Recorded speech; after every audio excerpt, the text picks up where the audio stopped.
It's 8:30. Good morning, I'm Ian Crouch with Hunter News. Ausgrid is busy restoring power to thousands of homes and businesses across the Hunter thanks to last night's wild storm. Around 9,000 homes were blacked out at the height of the storm in places like Merriweather, Adamstown, Warners Bay, Argenton, Bullaroo, Taralba, Swansea Heads, Nords Wharf and Kurri Kurri. The strong winds brought down trees and heavy rain caused roofs to leak, leaving the SES with 21 call-outs locally, mainly around Lake Macquarie.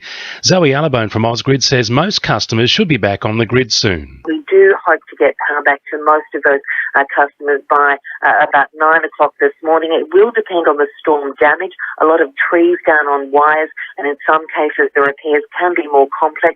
There's also some single sort of service wire jobs. Those are those individual homes where our crews do need to go from home to home to restore power. A pedestrian knocked down by a truck at Beresfield early yesterday has died overnight in the John Hunter Hospital. The 35-year-old man was walking along Weekleys Drive just before 4 a.m. when the accident happened.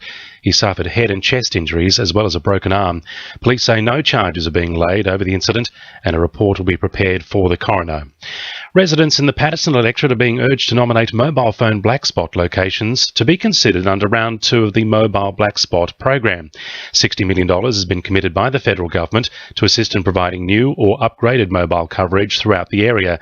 Patterson MP Bob Baldwin says he needs support from the community in lobbying the government to install more mobile phone towers. People should remember the deadline is the 31st of December. People just need to contact my office, send an email, a phone call, anything to let us know if you're having a black spot on your mobile phone, and then we can work on that together. 3 people have locked themselves onto coal loading equipment in Newcastle Port this morning as part of a climate change protest.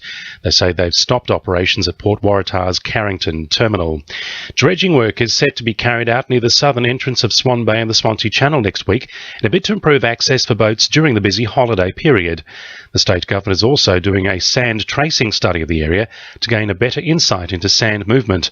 Parliamentary Secretary for the Hunter, Scott MacDonald, says the dredging is necessary to address silting up in the channel. It's a natural phenomenon, continually changing, and the best that we can do as the state government is keep a track of that. And there is a sand tracing study underway there with the Swansea Channel. Look, from time to time, we need to do this dredging work, and the state government's happy to work with the local council to do its best to maintain that access.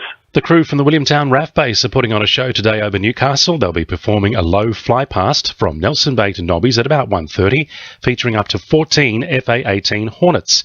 It's to celebrate their graduation from a 6-month intensive fighter pilot training program.